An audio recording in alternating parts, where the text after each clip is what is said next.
স্বাগতম জনাইছোঁ আজিৰ ভিডিঅ'টোলৈ। মই আবুক সিদ্দিক। আজি মই পঢ়িম ক্লাছ 9ৰ ছ'চিয়েল সায়েন্সৰ যিটো প্ৰথম খণ্ডৰ ইতিহাসৰ যিটো লেসন 3 মোৱামৰীয়া গণ বিদ্ৰোহ। আজি আমি পাঠটিৰ সকলো কোৱেশ্চন আনসাৰ কৰাৰ লগতে ভিডিঅ'টোৰ শেষত পাঠৰ ভিতৰৰ MCQ কৰিম আৰু ইয়াৰ আগত যি দুটা পাঠৰ ভিডিঅ' মই প্লেলিষ্টত দি দিছোঁ আৰু প্লেলিষ্টৰ নামটো মই ভিডিঅ'টোৰ শেষত কৈ দিম। বলা এতিয়া আমি ভিডিঅ'টো আৰম্ভ কৰোঁ।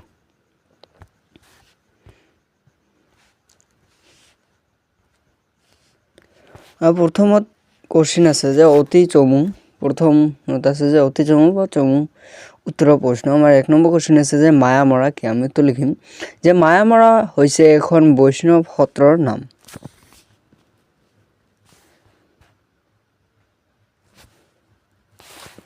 দুই নম্বৰ কোৱেশ্চন আছে যে সত্ৰ বুলিলে কি বুজায়? আমি তো লিখিম যে সত্ৰ হৈছে শংকৰদেৱ আৰু মাধৱদেৱৰ দ্বাৰা প্ৰসাৰিত নৱ বৈষ্ণৱ ধৰ্মৰ প্ৰচাৰ আৰু প্ৰসাৰৰ বাবে গঢ়ি উঠা কিছুমান ধৰ্মীয় বা সাংস্কৃতিক অনুষ্ঠান।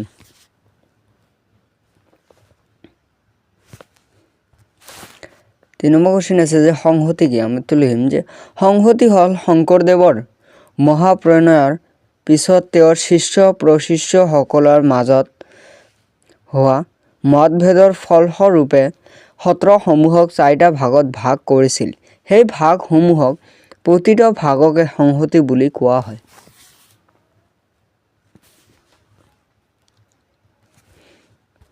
তাৰপিছত আমাৰ 4 নম্বৰ কোৱেশ্চন আছে যে মোৱামৰীয়া বিদ্ৰোহ কোনজন আহোম ৰজাৰ দিনত আৰম্ভ হৈছিল? আমি তো লিখিম যে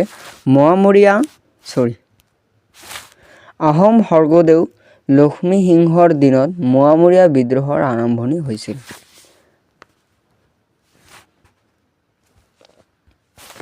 5 নম্বৰ কোৱেশ্চন আছে যে মোৱামৰীয়া বিদ্ৰোহ কোনজন ৰজাৰ দিনত শেষ হৈছিল? আমি তো লিখিম যে মোৱামৰীয়া বিদ্ৰোহ স্বৰ্গদেউ কমলেশ্বৰ সিংহৰ ৰজাৰ দিনত শেষ হৈছিল।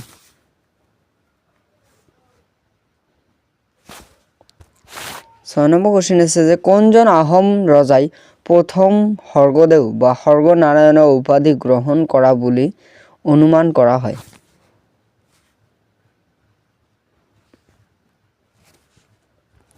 উত্তৰটো আমি লিখিম যে আহোম ৰজাৰ চুহুংমুহুঙে প্ৰথম স্বৰ্গদেউ বা স্বৰ্গনাৰায়ণৰ উপাধি গ্ৰহণ কৰা বুলি অনুমান কৰা হয়।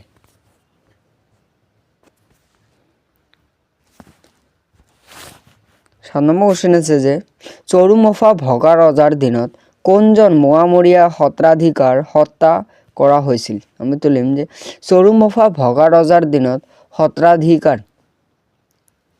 গুৰু নিত্যানন্দ দেৱক হত্যা কৰা হৈছিল।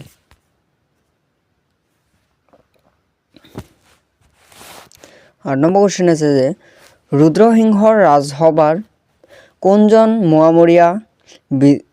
মোৱামৰীয়া সত্ৰাধিকাৰক অপমান কৰা হৈছিল? তো লিখিম যে ৰুদ্ৰসিংহৰ ৰাজসভাত চতুৰ্ভুজ দেৱ মহন্তক অপমান কৰা হৈছিল।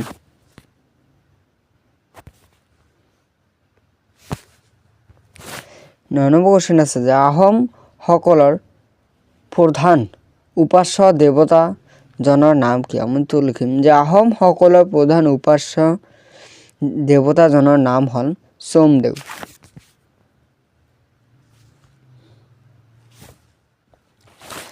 10 নম্বৰ কোৱেশ্চন আছে যে জয়ধ্বজ সিংহই কোনজন সত্ৰাধিকাৰ ওচৰত শৰণ লৈছিল? আমি তো লিখিম যে জয়ধ্বজ সিংহই আউনী আঠী সত্ৰৰ সত্ৰাধিকাৰ নিৰঞ্জনদেৱৰ ওচৰত শৰণ লৈছিল।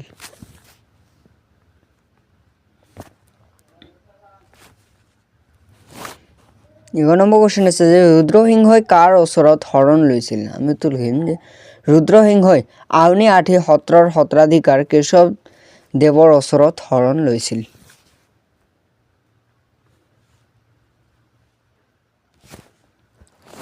12 নম্বৰ কোৱেশ্চন আছে যে কোনজন আহোম ৰজাৰ দিনত শাক্ত ধৰ্মই অধিক গা কৰি উঠিছিল?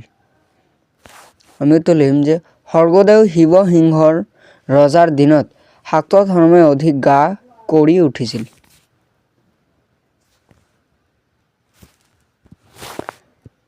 14 নম্বৰ কোশ্চেন আছে যে গাগিনী কোন? আমি তো লিখিম যে গাগিনী হল মোৱামৰীয়া মহন্তৰ অষ্টভুজৰ পুত্ৰ আছিল।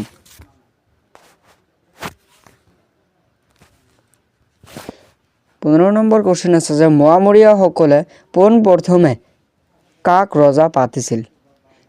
আমি তো লিখিম যে মোৱামৰীয়াসকলে পোনপ্ৰথমে নাহৰ খোৱাৰ পুত্ৰ ৰমাকান্তক বা ৰমানন্দক ৰজা পাতিছিল।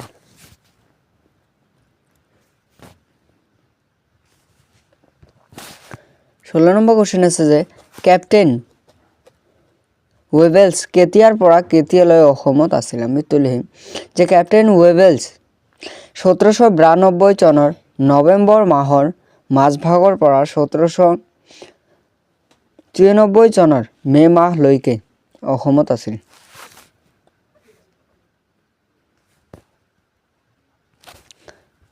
17 নম্বৰ কোশ্চেন আছে যে অসমৰ কত লোন উৎপাদন হৈছিল? আমি তো লিখিম যে অসমৰ শদিয়া আৰু নগা পাহাৰত লোন উৎপাদন হৈছিল।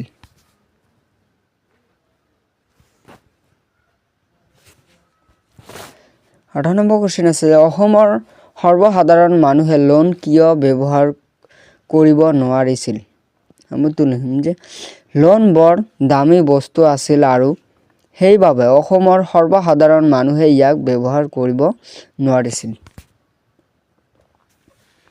ইয়াৰ পিছত আমাৰ দ্বিতীয়ত আছে যে চমু বা দীঘল উত্তৰৰ প্ৰশ্ন, এইবিলাক ডাঙৰ ডাঙৰ আছে ইয়াৰ এনসাৰবিলাক।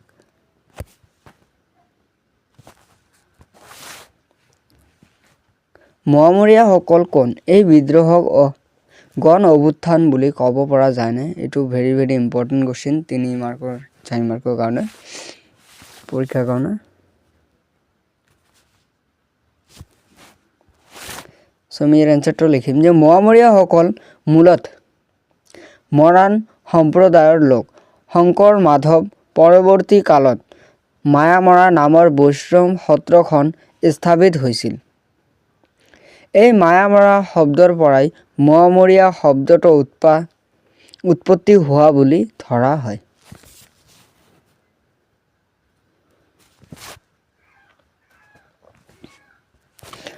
ইয়াৰ পিছত আমি অলপমান লিখিম যে মোৱামৰীয়া বিদ্ৰোহক গণ অভ্যুত্থান বুলি কোৱাৰ অন্যতম কাৰণ আছিল যে ইয়াত যোগদান কৰা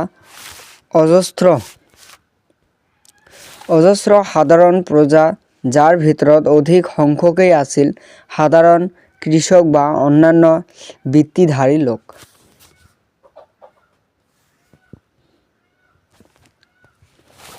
আমাৰ 2 নম্বৰ কোশ্চেন আছে যে মোৱামৰীয়া বিদ্ৰোহৰ ৰাজনৈতিক কাৰণ বিশ্লেষণ কৰা।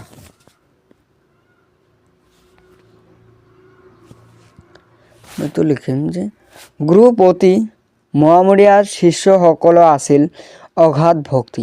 প্ৰয়োজনত তেওঁৰ হকে প্ৰাণ বিসৰ্জন দিবলৈ কুণ্ঠাবোধ কৰা নাছিল। মায়ামৰাৰ সত্ৰৰ এই শিষ্যসকলে কোনো কাৰণতে গুৰুৰ বাহিৰে অন্যৰ ওচৰত মূৰ নদুৱাইছিল।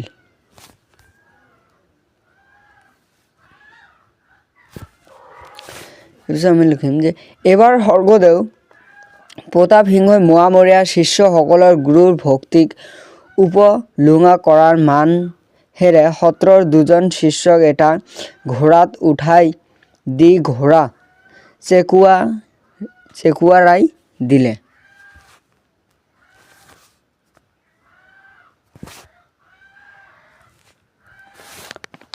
সন্মুখত 2খন চোকা তৰোৱাল সিহঁতৰ ডিঙিৰ সমানকৈ পথালিকৈ বান্ধি ৰাখিলে। তেওঁ ভাবিছিল যে মোৱামৰীয়া শিষ্য 2জনে মৃত্যুৰ ভয়ত শিৰনৰ কৰিবলৈ বাধ্য হ'ব, কিন্তু সকলোকে হতচৰিত কৰি দুয়ো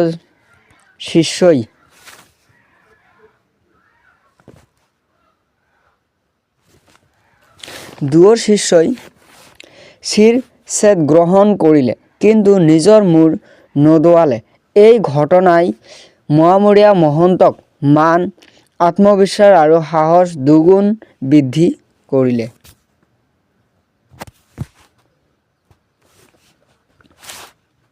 প্ৰতাপ সিংহৰ পিছত পৰৱৰ্তী ৰজা চৰু-মফা ভগা ৰজাৰ দিনত মায়ামৰাৰ সত্ৰাধিকাৰ গুৰু নিত্যানন্দ দেৱক ৰাজ আজ্ঞামতে হত্যা কৰা হৈছিল।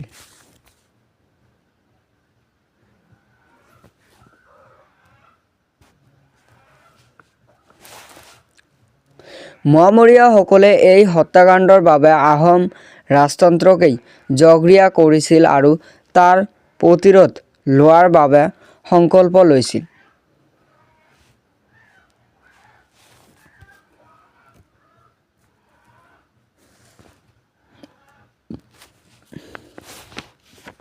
নিত্যানন্দ দেৱৰ হত্যাৰ পিছতো আৰু কেইবাটাও ৰাজ ঐতিহ্যৰ প্ৰমাণ পোৱা যায়। ইমানখিনিয়ে এইটোৰ এনচাৰ। আমাৰ 3 নম্বৰ কোৱেশ্চন আছে যে আহোম ধৰ্মীয় নীতিৰ পৰিৱৰ্তন মোৱামৰীয়া বিদ্ৰোহৰ কাৰক হিচাপে তুমি ভাবা নে? আলোচনা কৰা।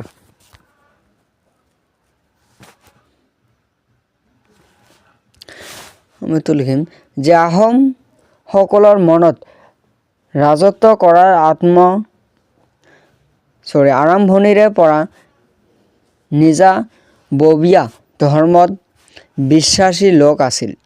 সোমদেৱ আছিল তেওঁলোকৰ প্ৰধান উপাস্য দেৱতা, কিন্তু সময়ৰ লগে লগে তেওঁলোকে হিন্দু ধৰ্মীয় পৰম্পৰাৰ প্ৰতি আকৃষ্ট হ'বলৈ আৰম্ভ কৰিছিল।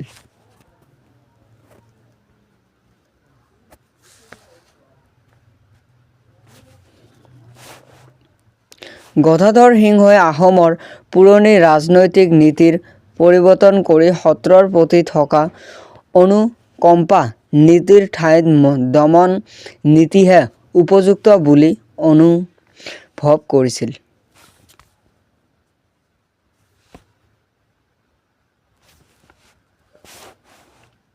কাৰণ গদাধৰ সিংহ সিংহাসনত উঠাৰ আগতে তেওঁ যেতিয়া ৰাজৰোষত পৰি বিভিন্ন ঠাইত পলাই ফুৰিছিল, তেতিয়া বিভিন্ন সত্ৰৰ ভিতৰত প্ৰচলিত ৰাজসিক পৰম্পৰাৰ বিষয়ে জানিব পাৰিছিল।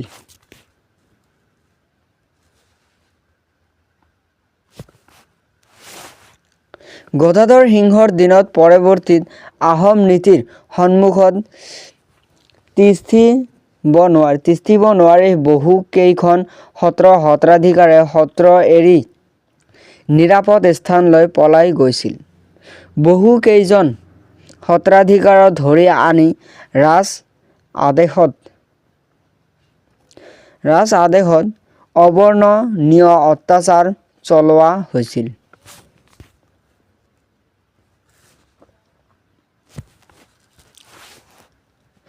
অৱশেষে আহোমৰ এই নীতি বেছি দিন নাথাকিল। গদাধৰ সিংহৰ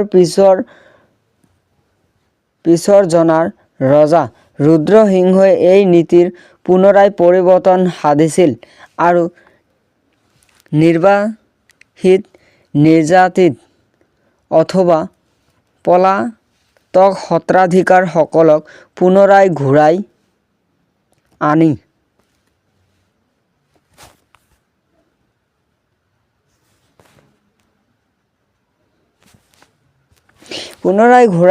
স্বৰ্গদেৱে গড়গাঁৱৰ সমীপৰ মাজুলীত থাকিছিল।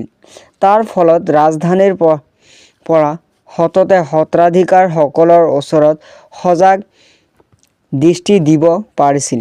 ইমানেই নহয়, তেওঁ আউনীআটী সত্ৰৰ সত্ৰাধিকাৰ কেশৱ দেৱৰ ওচৰত শৰণ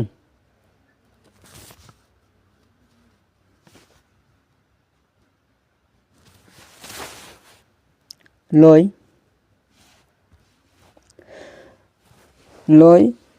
বামুণীয়া সত্ৰবোৰক বিশেষ মৰ্যাদা দি ক্ষুদ্ৰ সত্ৰাধিকাৰসকলৰ লগত এক প্ৰকাৰ মনোমালিন্যৰ সৃষ্টি কৰিছিল।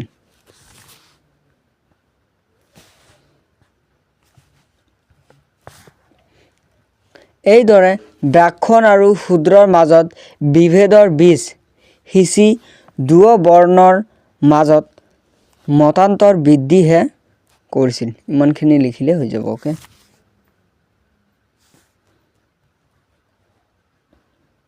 তাৰপিছত তোমালোকৰ 4 নম্বৰ কুৱেশ্যনটো আছে যে পাইক প্ৰথা মোৱামৰীয়া বিদ্ৰোহৰ বাবে কিমান জগৰীয়া আছিল, তোমাৰ নিজস্ব মতামত দাঙি ধৰা। এইটো 3-4 মাৰ্কৰ কাৰণে ইম্পৰ্টেণ্ট, ক্লাছ 10তো আহে এইটো কুৱেশ্যন অহাৰ চান্স থাকে প্ৰতি বছৰ।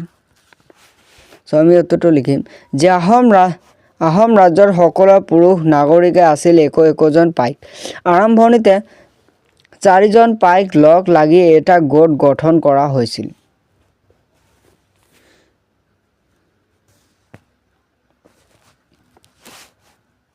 চাৰিজনীয়া গোটৰ পৰা পাল পাতি ৰজাৰ কাম কৰি দিব লাগিছিল। পিছৰ ফালে অৰ্থাৎ ৰাজেশ্বৰ সিংহৰ দিনত এটা পাইক গোটৰ সদস্যৰ সংখ্যা 3জনকৈ হ্ৰাস কৰা হৈছিল।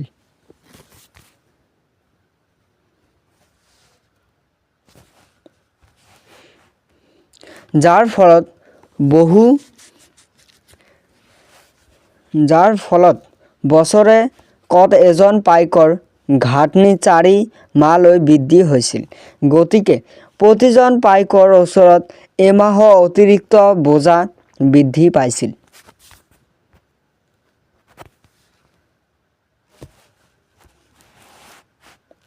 যিহেতু অধিক সংখ্যক মোৱামৰীয়া খাটি খোৱা সাধাৰণ মানুহক তেওঁলোকে শাৰীৰিক শ্ৰমৰ এই অতিৰিক্ত বোজা গ্ৰহণ কৰিবলৈ অনিচ্ছুক হৈছিল।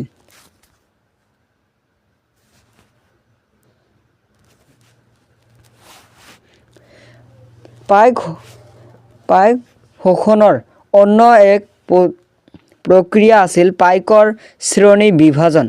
পাইকসকলৰ 2টা ভাগত ভাগ কৰিব পাৰি। প্ৰথম ভাগটো কাৰী পাইক, যাৰ সংখ্যাই অধিক। দ্বিতীয় ভাগটো হ'ল চমু পাইক।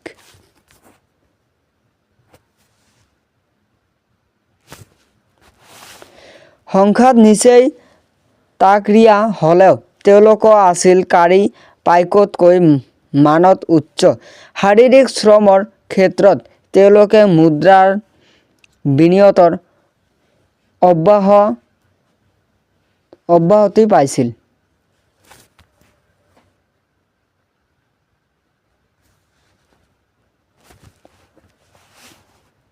কিন্তু বিভিন্ন কাৰণত লাহে লাহে চমু বা পাইকৰ সংখ্যা বৃদ্ধি পাবলৈ ধৰাত কাৰী পাইকৰ সংখ্যা ক্ৰমান্বয়ে কমি গৈছিল।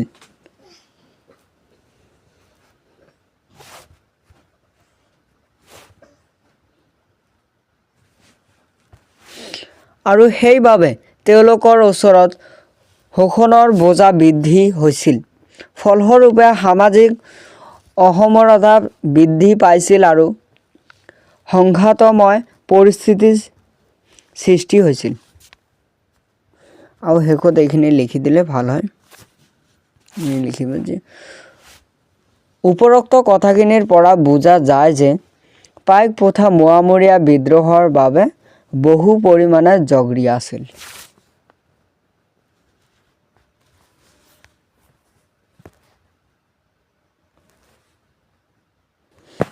ইয়াৰ পিছত 5 নম্বৰ কুৱেশ্যন আছে। 5 নম্বৰ কুৱেশ্যন আছে যে মোৱামৰীয়া বিদ্ৰোহৰ ফলাফল আলোচনা কৰা। আমি ইয়াৰ উত্তৰটো এনেকৈ লিখিম যে মোৱামৰীয়া বিদ্ৰোহৰ ফলাফলসমূহ তলত উল্লেখ কৰা হ'ল।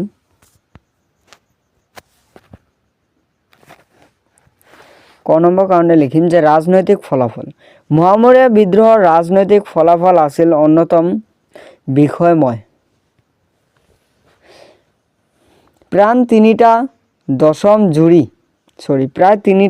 দশক জুৰি হোৱা দীঘলীয়া গৃহযুদ্ধৰ অন্তত আহোম ৰাজতন্ত্ৰ আৰু আহোম ৰাজ্য দুয়োটাই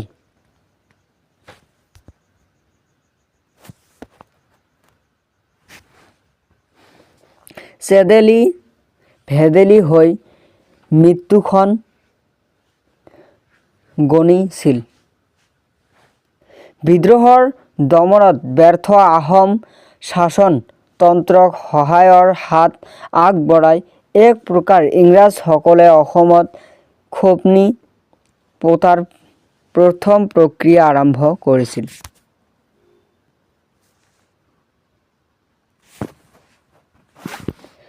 খত লিখিম যে আৰ্থ সামৰিক ফলাফল।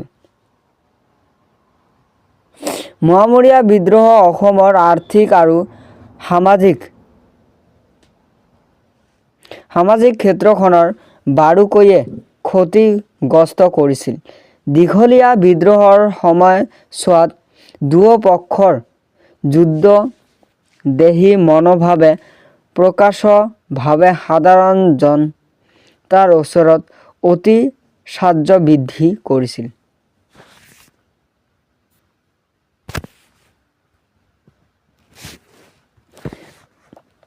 গত লিখিম যে মটক ৰাজ্যৰ সৃষ্টি। মোৱামৰীয়া বিদ্ৰোহৰ সময়ছোৱাত কেইবাজন বিদ্ৰোহ নেতাই পৃথক পৃথক ভূখণ্ডত সামন্তীয় শাসন চলোৱাৰ সুযোগ পাইছিল।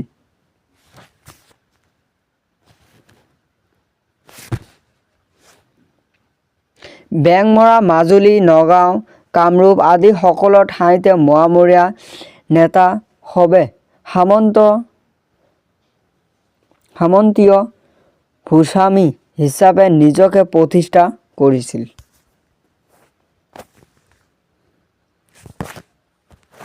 ছয় নম্বৰ কুৱেশ্যন আছে যে মোৱামৰীয়া বিদ্ৰোহক তুমি সফল নে বিফল বুলি ভাবা?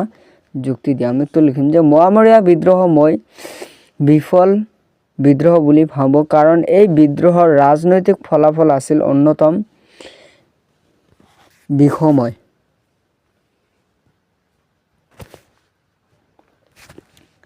ইয়াৰ কাৰণে আমি ১ নম্বৰত লিখিম যে বিদ্ৰোহৰ দমনৰ ব্যৰ্থ আহোম শাসনতন্ত্ৰৰ সহায়ত হাত আগবঢ়াই এক প্ৰকাৰৰ ইংৰাজসকলে অসমত খোপনি পোতাৰ প্ৰক্ৰিয়া আৰম্ভ কৰিছিল।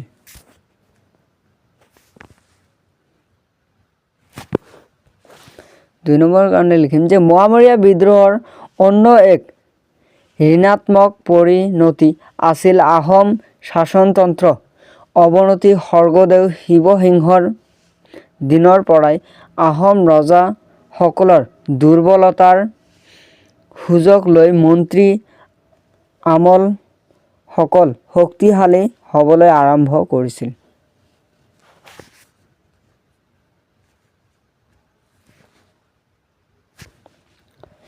তিনি নম্বৰত লিখিম যে মোৱামৰীয়া সকলৰ বেছিভাগেই ব্যক্তিগত স্বাৰ্থৰ কাম কৰিবলৈ লোৱাৰ ফলত প্ৰজাসাধাৰণৰ মনত অশান্তিৰ ভাৱ সৃষ্টি হৈছিল।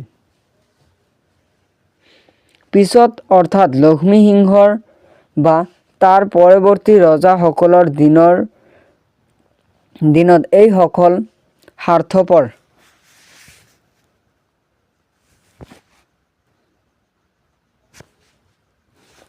বিষয়াৰ উপদ্ৰৱ বাঢ়ি যোৱাত ৰাজ্যত জনতাৰ দুখ কুলাই পাছিয়ে নধৰা হৈছিল। প্ৰজাৰ আস্থা লাহে লাহে আহোমৰ শাসনৰ ওচৰত নোহোৱা হৈ গৈছিল।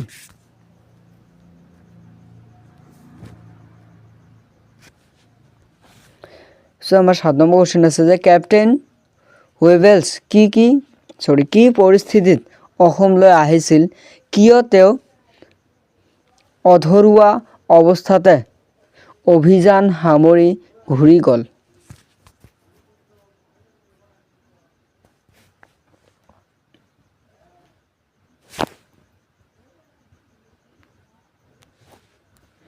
আমি উত্তৰটো লিখিম যে মোৱামৰীয়া প্ৰজাৰ বিদ্ৰোহে আহোম ৰাজ্যত এটা প্ৰচণ্ড জোকাৰণি তুলিছিল, যাৰ পৰিণতিত ৰাজতন্ত্ৰৰ ভেটিয়েই উফফলিৰ পৰা উপক্ৰ হৈছিল। এনে এটা ভয়ানক ৰাজনৈতিক ভূমিকম্পৰ পৰা ৰক্ষা পাবলৈ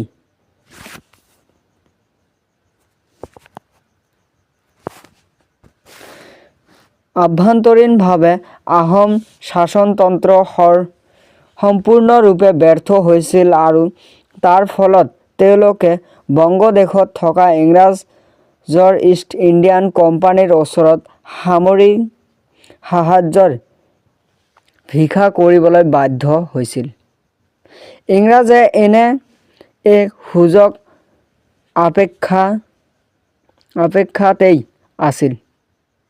অপেক্ষাতেই আছিল।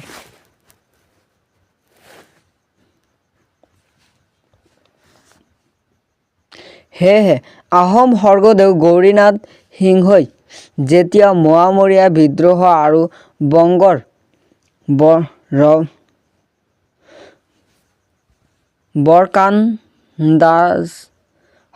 বৰকান্দাজসকলে সঘনা কৰা অত্যাচাৰৰ পৰা ৰাজ্যৰ প্ৰজাসাধাৰণক উদ্ধাৰ কৰিবলৈ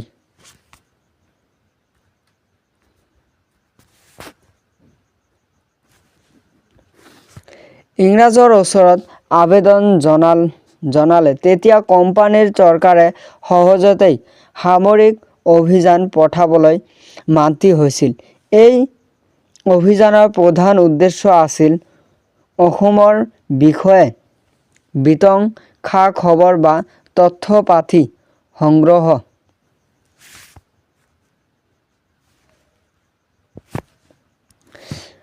আৰু লগতে বৰকান্দাজ আৰু মোৱামৰীয়াৰ বিদ্ৰোহ দমন কৰি আহোম ৰজাক পুনৰাই সিংহাসনত প্ৰতিষ্ঠা কৰা। এই সামৰিক অভিযানৰ নেতৃত্ব দিছিল কেপ্টেইন থমাছ ৱেবেলছ।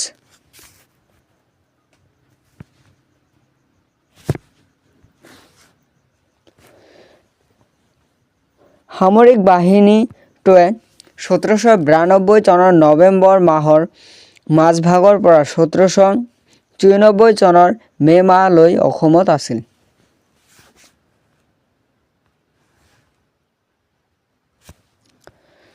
8 নম্বৰ কুৱেশ্যনটো আছে যে মোৱামৰীয়া বিদ্ৰোহৰ দমনত ৱেবেলছৰ ভূমিকা বৰ্ণনা কৰা। তেওঁ কিমান দূৰ সফল আছিল বুলি ভাবা?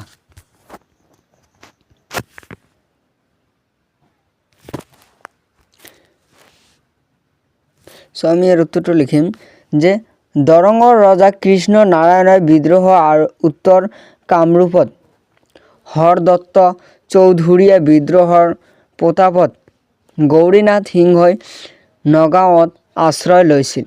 কিন্তু নগাঁৱত বিন্দুৰা হাজৰিকাৰ নেতৃত্বত চলা বিদ্ৰোহৰ বাবে স্বৰ্গদেউ পুনৰাই গুৱাহাটীলৈ পলাই আহিছিল।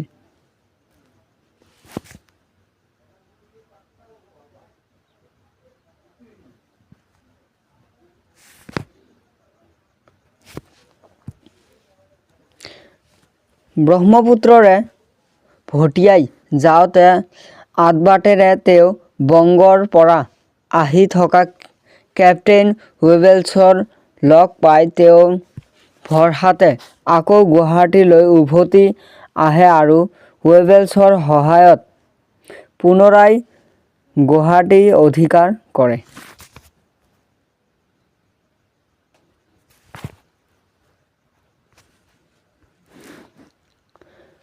দৰঙীয়া আৰু কামৰূপীয়া বিদ্ৰোহ আৰু বৰকান্দাজ সমস্যাৰ অন্তৰ পেলাই ৱেবেলছৰ উজনিত আহোম ৰাজ্য নিষ্কণ্টক কৰাৰ মানসেৰে ৰংপুৰ অভিমুখে যাত্ৰা আৰম্ভ কৰিলে।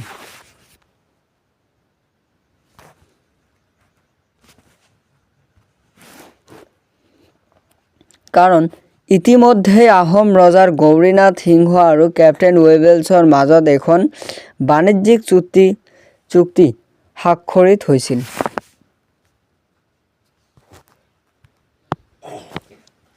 আমি লিখিম ইয়াৰ পিছত এইখিনি লিখিম যে এই চুক্তিখনৰ স্বাৰ্থতেই উজনিৰ মোৱামৰীয়াসকলক দমন কৰি আহোম শাসনৰ পুনৰ প্ৰতিষ্ঠা কৰাটো এক প্ৰকাৰ জৰুৰী হৈ পৰিছিল।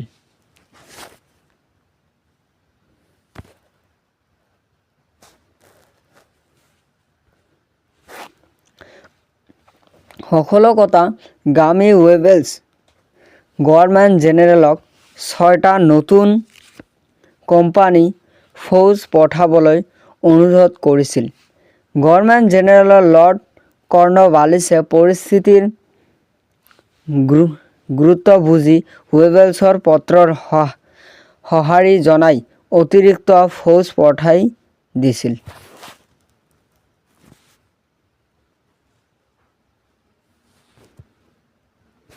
তাৰপিছত আমি অলপমান লিখিম যে সেইভাৱে ক'ব পাৰি যে কেপ্টেইন ৱেবেলছ মোৱামৰীয়া বিদ্ৰোহৰ দমন কিছু সফল লাভ কৰিছিল, যদিও তেওঁৰ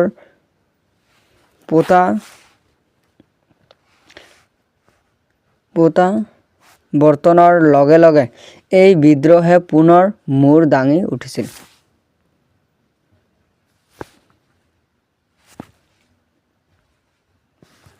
নম্বৰ কুৱেশ্যন আছে যে কেপ্টেইন ৱেবেলছৰ ওচৰত সম্পৰ্কীয় বিতৰণ আলোচনা কৰা।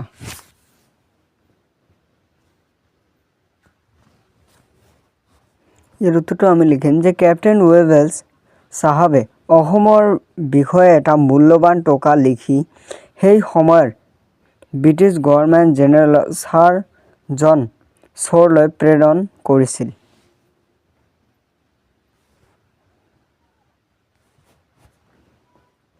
সেই বিৱৰণৰ পৰা 18 শতিকাৰ অসমৰ ৰাজনৈতিক আৰু অৰ্থনৈতিক অৱস্থা সম্বন্ধে বহু লাগতিয়াল কথা জানিব পৰা যায়।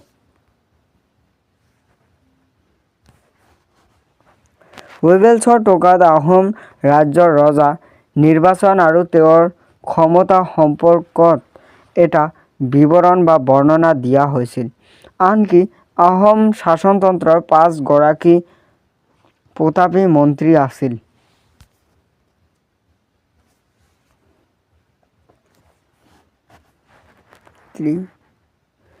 আৰু তেওঁলোকৰ মাজত সঘনাই চলা ক্ষমতা কেন্দ্ৰিক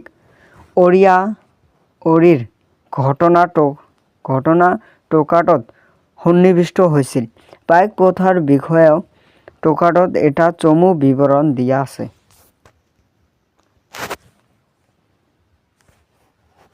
তাৰপিছত আমাৰ 10 নম্বৰ কুৱেশ্যনৰ আছে যে চমু টকা লিখা। 10ৰ 1 নম্বৰ আছে যে কীৰ্তিচন্দ্ৰ বৰবৰুৱা। ইয়াৰ বিষয়ে আমি লিখিম এতিয়া। লিখিম যে কীৰ্তিচন্দ্ৰ বৰবৰুৱা আছিল দিহিং সত্ৰৰ শিষ্য। দিহিং আৰু মোৱামৰীয়া সত্ৰৰ মাজত আছিল আক্ৰান্তমূলক দ্বন্দ্ব। ফলস্বৰূপে কথাই মোৱামৰীয়া সত্ৰৰ মহন্তই কীৰ্তিচন্দ্ৰই অপমান কৰিছিল।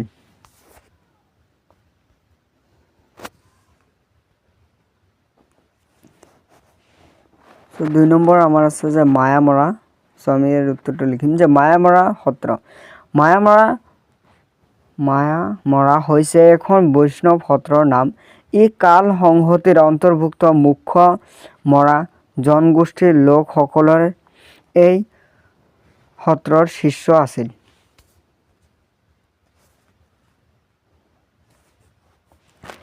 অৱশেষে কছাৰী, চুতীয়া, আহোম, কৈৱৰ্ত আদি লোকৰ মাজতো এই সত্ৰই যথেষ্ট জনপ্ৰিয়তা অৰ্জন কৰিছিল।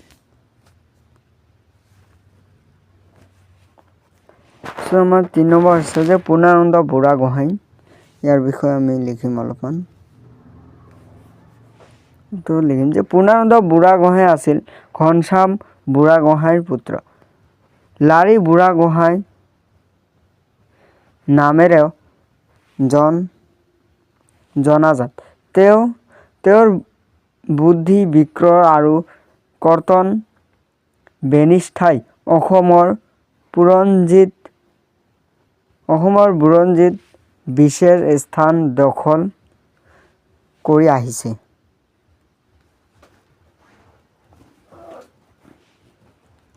তাকৰীয়া সৈন্যৰ এই বুঢ়াগোহাঁইয়ে ৰাজ্যৰ বাকী অংশ ৰক্ষা কৰিবলৈ চেষ্টা চলাই গৈছিল।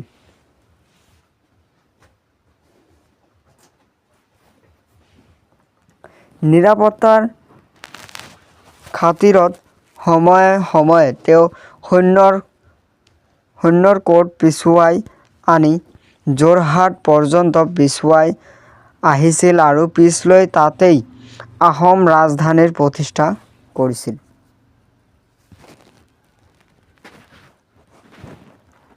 চাৰি নম্বৰ আছে যে কাঁড়ী পাইক আৰু চমু পাইক। ইয়াৰ বিষয়ে আমি লিখিম যে পাইকসকলক দুটা ভাগত ভাগ কৰিব পাৰি।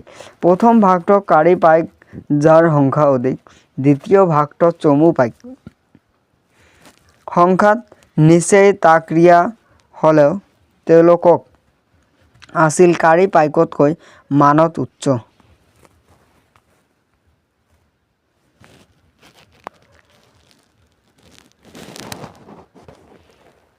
শাৰীৰিক শ্ৰমৰ ক্ষেত্ৰত তেওঁলোকৰ মুদ্ৰাৰ বিনিময়ত অব্যাহতি পাইছিল, কিন্তু বিভিন্ন কাৰণত লাহে লাহে চমুৱা পাইকৰ সংখ্যা বৃদ্ধি পাবলৈ ধৰাত কাঁড়ী পাইকৰ সংখ্যা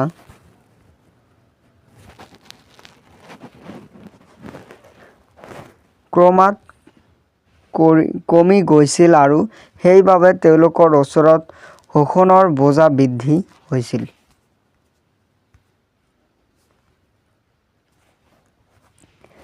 পাঁচ নম্বৰ আছে যে ৱেবেলছ আৰু গৌৰীনাথ সিংহৰ মাজৰ বাণিজ্যিক চুক্তি। ইয়াৰ বিষয়ে আমি লিখিম যে গৌৰীনাথ সিংহ আৰু কেপ্টেইন ৱেবেলছৰ 1793 চনৰ 8 ফেব্ৰুৱাৰী এখন বাণিজ্যিক চুক্তি স্বাক্ষৰিত হৈছিল। এই চুক্তি মতে এক নম্বৰ লিখিম যে ইংৰাজৰ অধীস্থ যিকোনো ঠাইৰ পৰা অসমলৈ আমদানি হোৱা সামগ্ৰীৰ ওপৰত 10 কৰ ধাৰ্য কৰা হ'ল।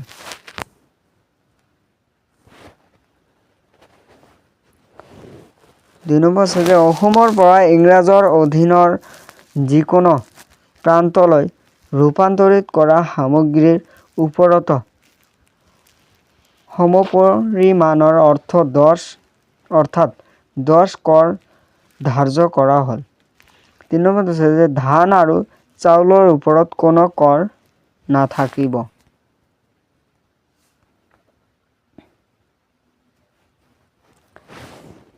4 নম্বৰ আছে যে গুৱাহাটী আৰু কান্দাহাজাৰত দুটা শুল্ক চকী স্থাপন কৰি ৰপ্তানি আৰু আমদানি কৰ আৰোপ কৰাৰ ব্যৱস্থা কৰা হ'ল।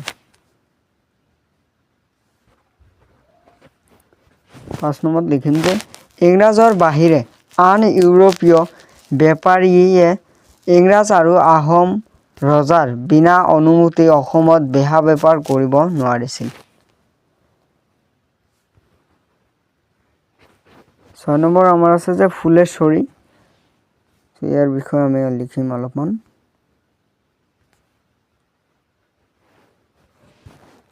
স্বৰ্গদেউ শিৱসিংহৰ দিনৰ বৰ কুঁৱৰী ফুলেশ্বৰী বা বৰ ৰজা অধিক প্ৰতিপত্তিশালী হৈ উঠিছিল। তেওঁৰ দিনৰ শাক্ত ধৰ্মই গা কৰি উঠিবলৈ সুবিধা পালে। এটা সময়ত ৰাজ আজ্ঞা মতেই ক্ষুদ্ৰ মহন্তসকলৰ ওচৰত নিৰ্যাতন চলিছিল।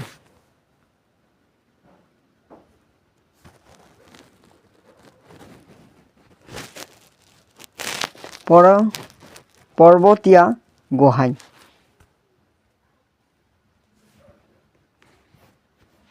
এই বিষয়ে আমি লিখিম যে স্বৰ্গদেউ ৰুদ্ৰসিংহৰ বংগদেশৰ নগৰীয়া পৰা কৃষ্ণৰাম ভট্টাচাৰ্য নামৰ এজন শাক্ত ব্ৰাহ্ম পণ্ডিতৰ ৰাজ্যলৈ মতাই অনাইছিল। পিছলৈ পুত্ৰ শিৱসিংহই তেওঁৰ ওচৰত শৰণ লৈছিল আৰু ব্ৰাহ্মণৰ নীলাচল পাহাৰত স্থাপন কৰিছিল।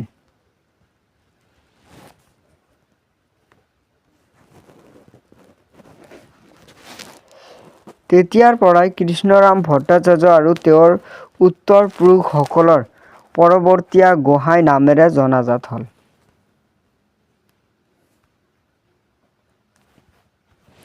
9 নম্বৰ কোৱেশ্চন আছে যে সৰ্বানন্দ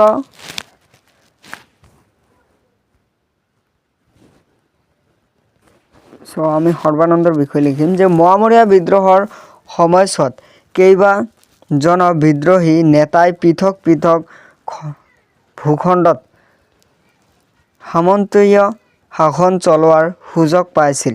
তাৰ ভিতৰত এজন আছিল সৰ্বানন্দ।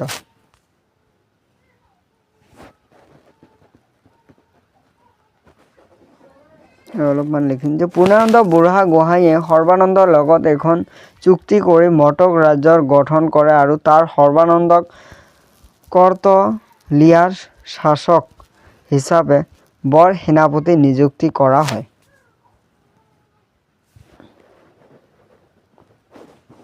9 নম্বৰত আমাৰ আছে যে ভৰত সিংহ। ইয়াৰ বিষয়ে আমি লিখিম যে ভৰত সিংহ এজন মোৱামৰীয়া বিদ্ৰোহৰ অগ্ৰণী নেতা আছিল।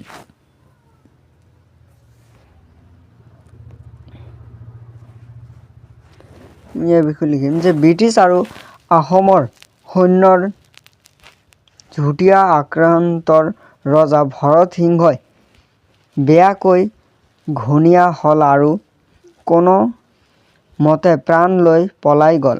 তেওঁ পুনৰাই চিংফৌ আৰু খামতিসকলৰ সৈতে লগ হৈ বিদ্ৰোহ ঘোষণা কৰে। এই বিদ্ৰোহটো 1801 চনত হয়।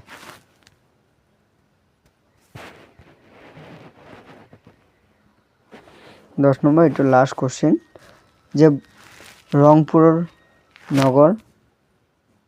ইয়াৰ বিষয়ে আমি লিখিম অলপমান যে আহোম ৰাজধানী আছিল ৰংপুৰ নগৰ। ইয়াৰ পৰিসীমা প্ৰায় 20 মাইল মান হ'ব। ইয়াত হঠাৎ বেৰ দিয়া এখন সুৰক্ষিত ঠাই আছিল। নগৰ দাঁতি কাষৰীয়া ঠাইবোৰত ভাল দেখি খেতি হৈছিল। ইয়াৰ পৰা অনুশীলনী কোৱেশ্চন এনচাৰ কেইটা শেষ। এতিয়া আমি MCQ আলোচনা কৰি আমি MCQ আছে যে 1 নম্বৰ MCQটো দিছোঁ যে কাৰ দিনত মোৱামৰীয়াসকলে দ্বিতীয় আহোম ৰাজধানী আক্ৰান্ত কৰে।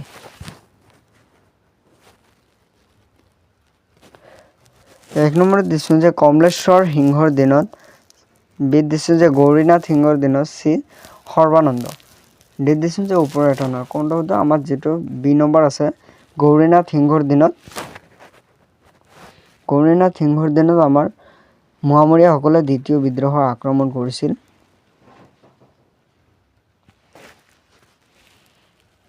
2 নম্বৰ কোৱেশ্চন দিছোঁ যে মটক ৰাজ্যৰ বৰ সেনাপতি কাক নিযুক্তি দিয়া হয়। আমি ডিৰেক্ট এনচাৰটো দি দিছোঁ যিটো হয় সৰ্বানন্দক দিয়া হৈছিল। তো বহুত ধৰণৰ দিয়া থাকে। আমাৰ শুদ্ধ এনচাৰটোহে জানিব লাগে।